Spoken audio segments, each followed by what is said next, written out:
Going to be a little bit longer of a video than I'm used to doing. This thing's going to be jam-packed today, reacting to Kirk Cousins in the Netflix docuseries Quarterback.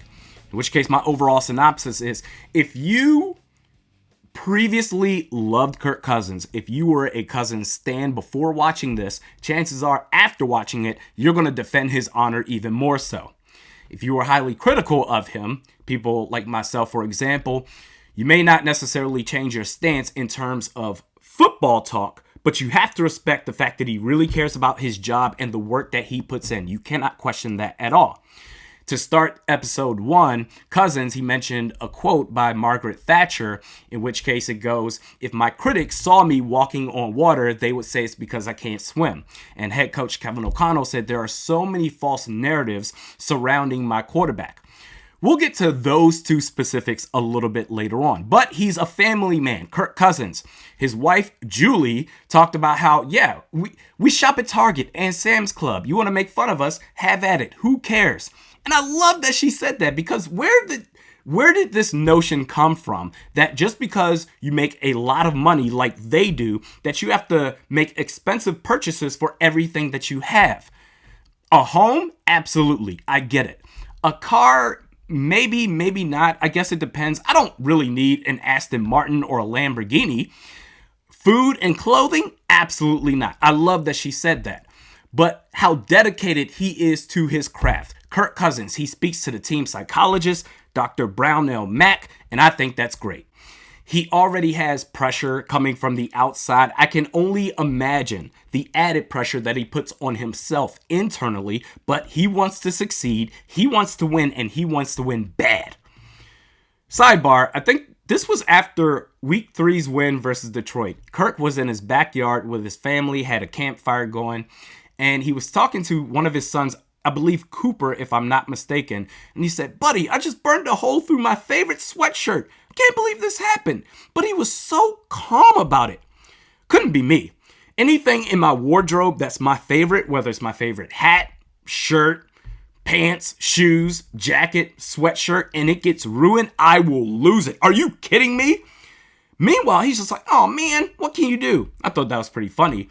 But even after that win versus the Lions, he was still so caught up in that missed opportunity to KJ Osborne, the overthrow that definitely would have resulted in a touchdown had he connected.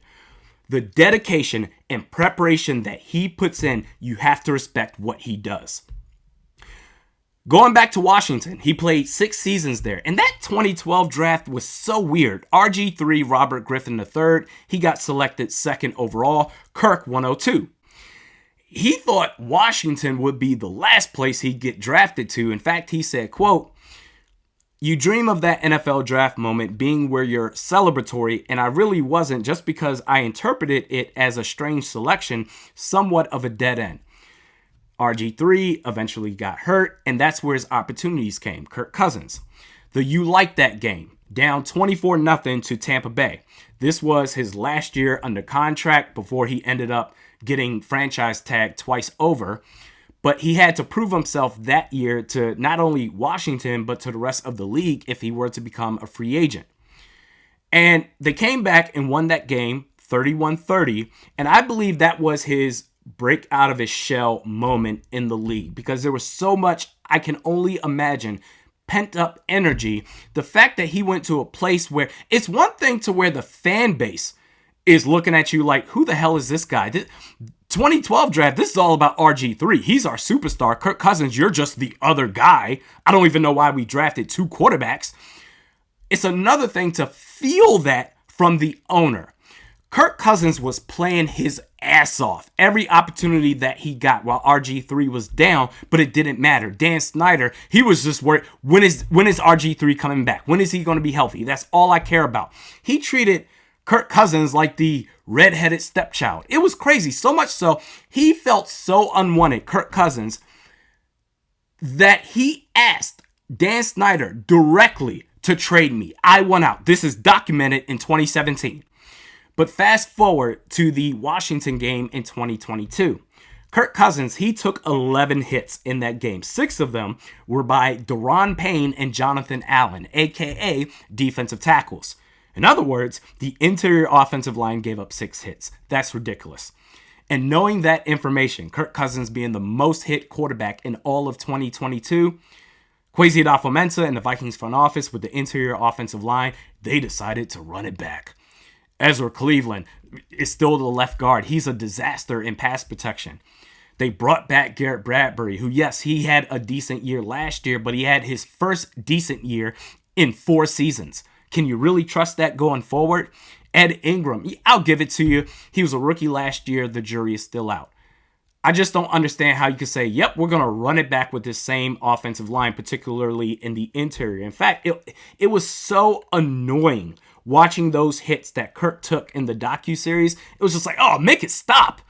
But he had that clutch touchdown pass late in the fourth quarter to Dalvin Cook, and Greg Joseph had the game-winning field goal. That had to feel good for Kirk Cousins to stick it to Dan Snyder in Washington to say, you guys made a mistake. Good for him. His recovery process. Besides the team training room, he has the cold tub. He had bruised ribs after the Washington game. He has personal chiropractors. He's a tough-ass dude. You can't question his heart. And then you get to the Bills game, still playing with broken ribs. My goodness. Ed Oliver had 4 hits, defensive tackle, mind you. Overall, Kirk took 10 hits in that game. But he battled. 4th and 18, you had the catch, the greatest catch of all time. The rest of that game was history. Back-to-back weeks of getting his ass kicked, no protection worth a damn, 21 hits total, and he fought his tail off. In fact, not once did he blame the offensive line. He will put the blame solely on himself before he blames anybody else. That's what leaders do. You got to respect it. There was the episode where they showed his study habits, the different play calls, and I got an instant headache. ZY, Foxtrot, Recycle, Cardboard, Shark 22. And I'm like, oh, I can't handle this at all. But they also showed him doing neurofeedback training. And I'm like, of course, Kirk Cousins seems like the guy that would totally hook up some wires to his brain in his car in the parking lot at TCO Performance Center. That seems like such a Kirk Cousins thing to do, but I'm just joshing him.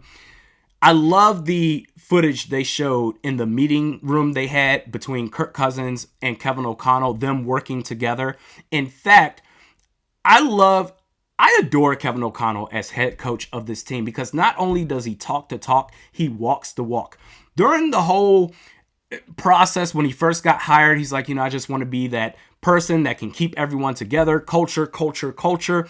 But he demonstrated that in the footage that the docuseries showed. So for good or bad, he has such enthusiasm on the sidelines when they're winning, but even when they're having a tough time, they specifically showed the Dolphins game where Kirk was a little bit too amped up, maybe had a couple of energy drinks, whatever. But KOC was asking him questions. Hey, what did you see there? And Kirk's like, I saw this, single high safety. What? And coming back to the sidelines, he's just like, hey, listen, relax with me. We need to be on the same page here. Didn't yell back at him or anything, but you can tell he's the guy. He just wants to keep such an even-keeled guy. He just wants to keep the team together through the good and the bad. But after such an emotional win at Buffalo, how are you going to respond the next week against Dallas? I'll tell you how they responded. A 40-3 blowout loss. Kirk, he spoke on that game saying, quote, "It was just a deal where I think that Buffalo game lingered a little bit just in how much it took out of us, and we weren't able to play up to the level we needed to the following Sunday. And right when I was ready to just yell at the TV, Kirk, what kind of excuse is that? Don't give me that crap." They show footage of this man and his wife, Julie, volunteering their time with the Salvation Army, feeding families in need. I'm like, come on, man. Let me rage out for 5 minutes. This isn't fair. But he's a good man. And for his mental health, I love the fact that he speaks to the team psychologist and he takes Tuesdays off during the season to spend time with his wife. I think that's fantastic. Fast forward to the Colts game, down 33-0. That epic comeback, greatest comeback in the history of the National Football League. I still can't believe it, a 39-36 win. And after that, Cousins brought his son Cooper down to hang out in the locker room with the players and eat some snacks, and was even at the post-game presser. And I tell you what, man, as a father of 2 toddlers, that was really cool to see. And then we get to the playoff game, man, 4th and 8. And I tell you what, I'm ready to move on. I don't want to talk about this anymore, but damn it, it's in the docuseries, so I'm forced to talk about it again. But I will add more depth onto what I've already said before. 4th and 8. 2 things can be true. Kirk, you screwed up. At the same time, that was a really bad play call by Kevin O'Connell. To have in that situation, 4th and 8, season on the line, to have your second best playmaker, TJ Hawkinson, running a flat well short of the sticks, that's a terrible play call. At the same time, Kirk, you can always audible. You sure as hell called your own QB sneak in the Buffalo game.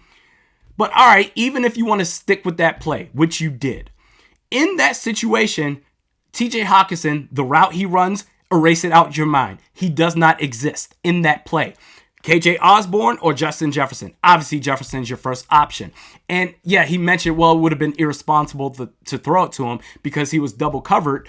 Well, Buffalo, 4th and 18, you literally said, hey, this is probably going to be a jump ball. How many double coverages does Jefferson see on a play-by-play basis? Throw it up to him. Your season is on the line, man. But instead, you checked it down. That was pathetic. Don't talk about, well, the pressure by Dexter Lawrence. Ezra Cleveland was getting steamrolled all game long. You have to anticipate that pressure is going to be there again. Snap the ball, roll out to your right, throw the jump ball to Justin Jefferson. That's where he's going to be. The thing is, in the playoffs, what really kind of struck me a little bit all over again was the emotional high by the emotional low. The really good win against the Packers week 1, followed by the emotional low, losing to the Philadelphia Eagles prime time in week 2. The emotional high, winning at Buffalo. That was a big, tough-ass win. You should be proud of that moment. To get your asses kicked 40-3. Getting into the playoffs, you have to be consistent. You're going against the best of the best teams each and every week in the postseason. You can't have that. So when you talk about, well, the Margaret Thatcher quote of, well, if my critics saw me walk on water, they would say it's because I can't swim. Or Kevin O'Connell saying that, well, there's so many false narratives surrounding my quarterback. That's not true. We can try to nitpick. That Margaret Thatcher quote is dope as hell, but we can use quotes like that to nitpick guys like LeBron James or Tom Brady or Michael Jordan or Peyton Manning. We use stuff like that to really try to look for holes to really bring down the greats of the greats. But no, there's no false narratives surrounding Kirk Cousins besides guys like Cam Jordan, who for whatever reason can't keep his name out of his mouth. He looks for any reason to bring up Kirk Cousins. It's pathetic. But we're not using anything like that to tear you down, Kirk. You're going into your age 35 season, your 12th year in the National Football League. You have one playoff win. You got to get it done. Nothing's changed in terms of my stance talking about Kirk Cousins when it comes to football. The Vikings, whether it's Jaron Hall or if they can get a quarterback in next year's draft, you have to do it. It's time to move on. But I respect him as a man, as a family man, a husband, a father. This is a tough-ass dude. He takes a ton of hits. He works really hard. He wants to succeed. I want him to succeed for the team that I root for. But I just think it's time to move on. But I love the docuseries. Your thoughts in the comments section below.